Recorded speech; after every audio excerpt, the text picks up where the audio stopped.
I arrive in town for a friend's wedding. As I head to my car, I spot a parking ticket slapped onto the windshield. Apparently, I'd parked in a no parking zone. Annoyed, I peeled it off and sighed. That's when I noticed a flyer for a car rental agency pasted on a nearby wall. Out of curiosity, and maybe convenience, I decided to check it out. Following the directions on the flyer, I found myself walking into a narrow alley, where a rental car was supposedly waiting outside a door. When I got there, a metallic voice came through a speaker, telling me the door would unlock after a beep. The whole thing felt odd and a little sketchy, but before I could change my mind, the door clicked open. Inside, I found two people waiting for me. I approached them slowly, unsure what I was stepping into. One of them greeted me and said my rental car would be a 1994 Saturn SL. I blinked in surprise. Who even rented out cars that old anymore? Before I could ask, they showed me a photograph of myself, one I'd never seen or taken in my life. That's when things started to feel truly off. They explained that all their cars were outdated. They asked if he would like to include the GPS, and I said yes. I drove off in the dusty old Saturn, trying to shake off the strange feeling that something wasn't right. Later that day, I finally reached my destination, a sleek, warmly lit venue called La Strada. Just as I stepped out of the car, I noticed someone arriving behind me. That was Sarah. Through a mutual friend, we were introduced, but our first conversation was, well, awkward. There were long pauses, polite smiles, and that kind of small talk you can't wait to escape from. Eventually, we drifted apart into the crowd. That night, I saw her again across the room, dancing with her friends. I didn't expect her to come over, but she did. Just walked up and started talking. She later admitted she found me intriguing but was afraid she might hurt me somehow. Our chat wandered from casual topics to deeper ones, and soon we were talking about marriage. She said she didn't believe in it, that it was just a construct people clung to. I shared my own view, something about commitment, love, and trust. And after listening quietly for a moment, she asked, almost teasingly, "So would you marry me?"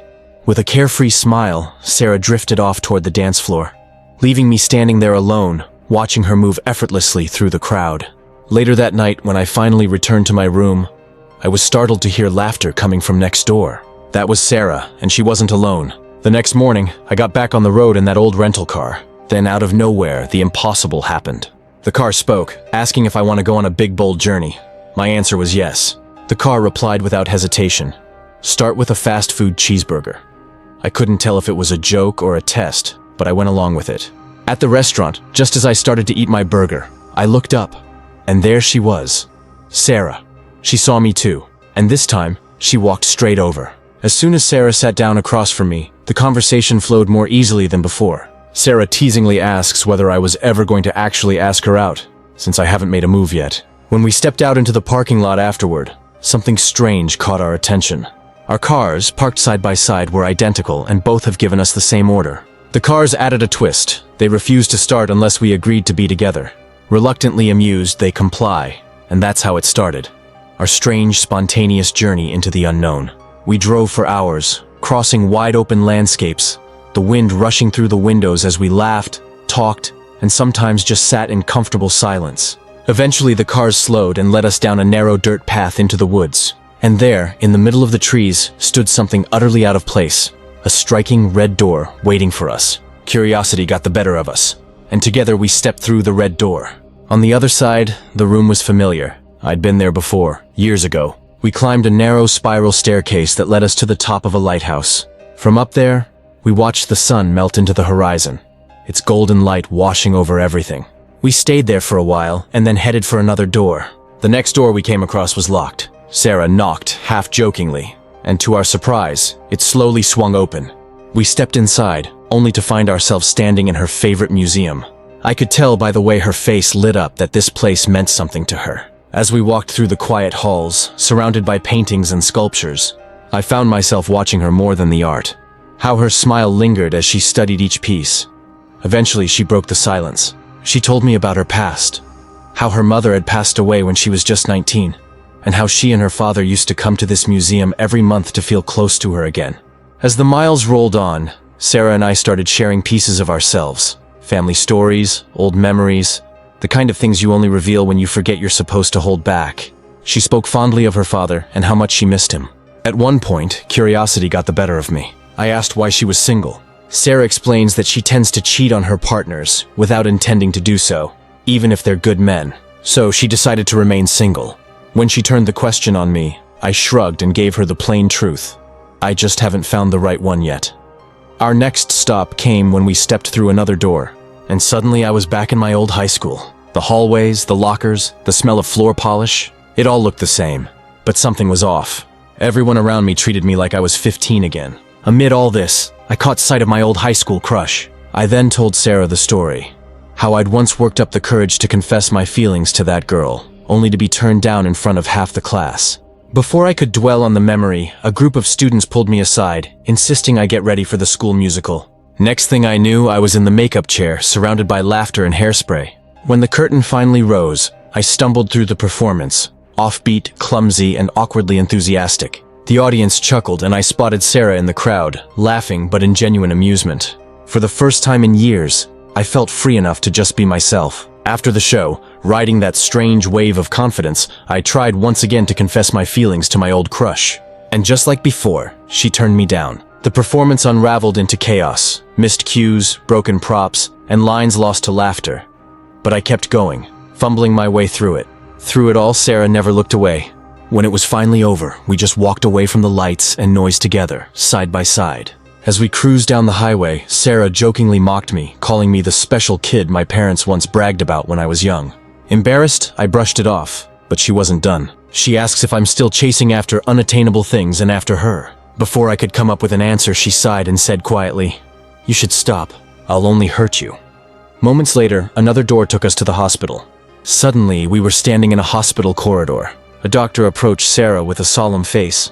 She broke it to her that her mother had passed away alone without anyone by her side.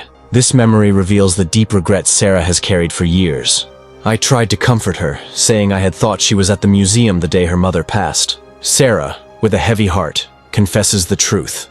When her mother was dying alone in the hospital, she had been in bed with a professor. I then found myself in a hospital waiting room when a man entered.